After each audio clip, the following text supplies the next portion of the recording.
Paul Wells live from Edinburgh. Paul, thank you for joining us here on Breakfast Television. If you can give us an idea of what the mood and the scene is like there in Edinburgh. So it's a typically cool, foggy day, and this morning when I went out for the first time, it was just dead quiet. People got jobs to get to, and basically all the arguing is over. Now there's nothing to do with vote. I was just out again for a little while, and the mood seems to me more cheerful than it's been in a while. You know, all during a campaign, voters feel helpless. They just got to sit and listen to all the politicians arguing back and forth.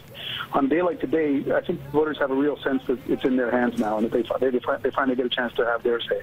And Paul, this is a major political milestone as Scotland potentially votes for independence from the United Kingdom. What is it? What are the key factors that got us to this point altogether?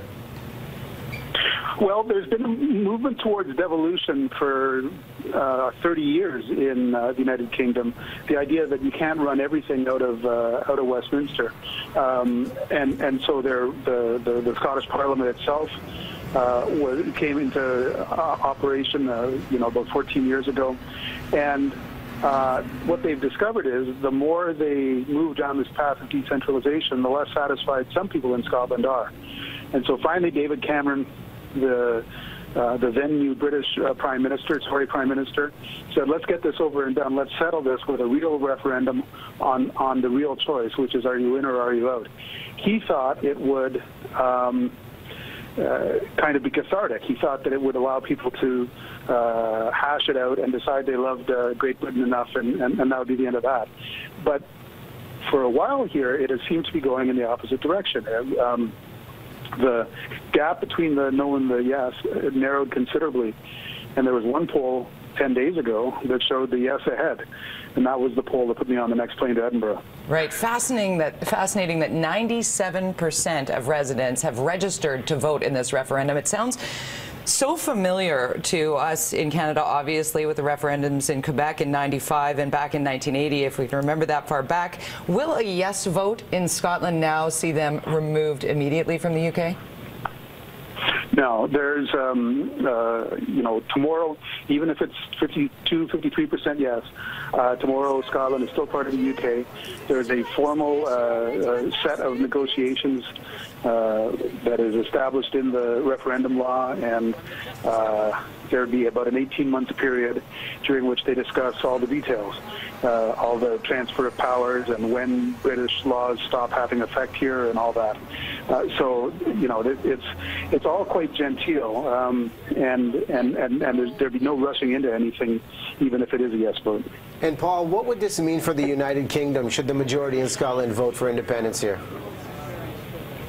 Well, it starts to throw open the question of what do you do if you're Wales, and what do you do if you're Northern Ireland? And there are independence movements. Certainly there's a fairly strong independence movement in Wales. And even if they sort of do administrative rearrangements to make way for Scotland leaving, the kind of elephant in the room is, what do you do if you're England? If Scotland gets to do what it wants and gets to ignore the United Kingdom, what about England, which is nearly 50 million of the 55 million people in the United Kingdom? And there's more and more people calling for English autonomy, for an autonomous English parliament. And if there's an English parliament, what's the UK Parliament left to do? I mean, England is, it's not like Ontario or Quebec that are, 25 or 30% of the population of Canada. England is more than 80% of the population of the UK.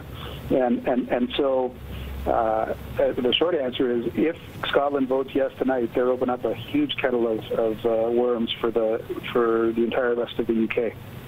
Now, one more question here, Paul. In terms of the Union Jack, the flag, the blue representing Scotland, will it just become red? The newspapers have been full of potential designs for a changed Union Jack. But because the Union Jack simply kind of evolved, there was no committee that decided what it would look like in the first place. It's not clear what the process would be. There's a school of thought that says you don't have to change the Union Jack because it doesn't represent the union of four countries. It represents the union of four crowns, the four royal families under one. And the head of the Independence Party here has said that Queen Elizabeth would continue to be the Queen of Scotland, so the Union Jack maybe doesn't have to be touched at all. Well, it will be an historic vote. Paul Wells, political editor for Macleans magazine, thanks so much for joining us this morning. Of course, we'll follow this and hopefully maybe check in tomorrow morning with the end result.